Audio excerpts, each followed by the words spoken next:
जैसे मैंने शुरुआत में कहा कि सीजेपी का प्रोटेस्ट जी। चल रहा है जंतर मंतर पर और विपक्ष के कई बड़े चेहरे इस प्रदर्शन में नजर आए, चाहे वो आम आदमी पार्टी के जरिए आतिशी हो या फिर समाजवादी पार्टी के जरिए प्रिया सरोज या जी। पुष्पिंदर हो। ये दोनों सांसद वहां पर पहुंचे थे और समर्थन सोनम वांगचुक को वहां पर दिया गया, इस प्रोटेस्ट को दिया गया और सरकार से मांग की गई कि धर्मेंद्र प्रधान कब इस्तीफा देंगे।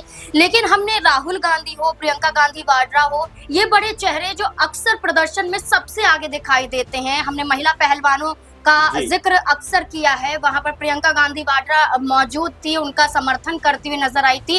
लेकिन इस बार ये चेहरे कहाँ गायब हैं? जाहिर बात है, क्योंकि आप देखेंगे सोनम वांगचुक लगातार 16-17 दिनों से भूख हड़ताल पर बैठे हुए हैं और जिस तरीके से उनकी जो सेहत है, उनका जो वजन है वो लगातार गिरता हुआ दिखाई पड़ता है। क्योंकि जो खबर है कि लगभग 9 किलो के आसपास उनका वजन कम हो गया है। उनकी सेहत भी इस समय कोई बहुत बेहतर दिखाई नहीं पड़ती, लेकिन वो अडिग होकर अभी भी अपनी मांग पर अड़े हुए। लेकिन आपने जो कहा कि क्या राहुल गांधी, प्रियंका गांधी, ऐसे तमाम जो चेहरे हैं जिनको यहाँ पर होना चाहिए था, आवाज बुलंद करनी चाहिए थी। भले ही ये कोई पॉलिटिकल आंदोलन नहीं है, लेकिन इसका समर्थन उनको करना चाहिए था, लेकिन नजर नहीं आते। क्योंकि आप देखेंगे कि समाजवादी पार्टी की तरफ से भले ही अखिलेश यादव सामने नहीं आए, लेकिन उनके सांसद जो हैं वो यहाँ पर दिखाई पड़े हैं। आम आदमी पार्टी की बात करें, संजय सिंह वहां पर नजर आए हैं और भी तमाम चेहरे वहां पर नजर आए हैं। लेकिन कांग्रेस पार्टी की तरफ से अभी तक कोई बड़ा स्टैंड इसके ऊपर नहीं लिया गया। हो सकता है कि आने वाले दिनों में, क्योंकि सोनम वांगचुक जो कह सकते हैं कि लगातार अपनी मांग को लेकर बैठे हुए हैं, लगातार धरना प्रदर्शन कर रहे हैं, भूख हड़ताल कर रहे हैं